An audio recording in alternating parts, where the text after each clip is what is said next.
هنعمل النهاردة مع بعض المسقعة. في ناس كتير طلبوها مني فأنا لازم أوفلهم طلبهم. في البداية بقى بنجيب بتنجانتين كده رومي. أهم حاجة يكون عريض كده، الحتة البيضة دي تكون عريضة وطويلة علشان ده بيبقى طعمه مسكر وجميل. هنقطعه، التخريطة بتاعتنا هتكون تخريطة عريضة علشان يبقى ملحم. خلاص. بعد كده بقى السر اللي بيخليه خفيف ومش بيشرب زيت هو بقى محلول النقع اللي احنا هنعمله دلوقتي. معلقتين ملح مع شوية مية حلوين كده هننقع فيهم البتنجان بتاعنا. نحط البتنجان كله ونسيبه ساعة كده منقوع. هنحط عليه حاجة يعني طبق ولا أي حاجة تقله علشان ينزل لتحت كده. خلاص لمدة ساعة.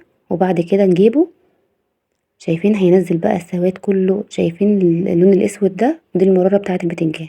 هنصفيه وبعد كده نقليه. هنا بقى حطينا معلقتين من الزيت كده وهنحط عليه معلقة نشا علشان الزيت بتاعنا ما يسودش. خلاص. واحدة واحدة مع بعض. الفكرة بتاعت النشا ديت مش بتخلي الزيت يسود خالص، وبيخليه معانا شغال لحد آخر واحدة. أول ما يبدأ لونه يتغير كده من تحت، يبقى لونه بني كده فاتح، نبدأ نقلبه. السر بقى اللي أنا كنت قايلكم عليه، المحلول اللي احنا عملناه المية بالملح هو ده اللي بيخلي البتنجان معانا خفيف ومش بيشرب أي زيت ولا أي حاجة، وبيطلع لونه فاتح زي ما انتوا شايفين كده، مش بيسود خالص.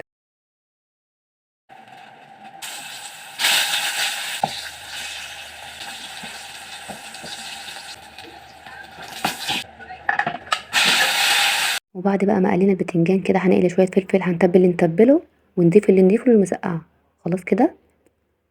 انا بس بلفه كده في الزيت في نفس الطاسه بقى اللي احنا قلينا فيها كل حاجه. هنعمل بقى 5 فصوص من الثوم هنهرسهم كويس، وبعد كده نحط معلقه كمون مع بقى معلقتين خل كده، ده بقى بيودي المسقعه في حته تانية.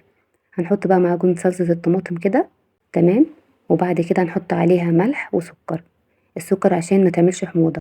هنا بقى انا ضفت كده معلقه فلفل اخضر انا هرساه، وهنحط كوبايه ميه تغلي غلوتين، وبعد كده نشيلها. هنكون رصين بقى في الصينيه كده البتنجان بتاعنا والفلفل، وهنحط الصلصه على الوش. خلاص هتغلي غلوتين، انا مش هغطيها لان خلاص كل حاجه مستويه معانا. غلوتين وبتبقى معانا استوت. خلاص كده بيبقى طعمها حكايه. شايفين الجمال؟ تحفه بجد. وكده خلاص خلصنا. انا اسماء الحموسي، لايك وشير، مع السلامه.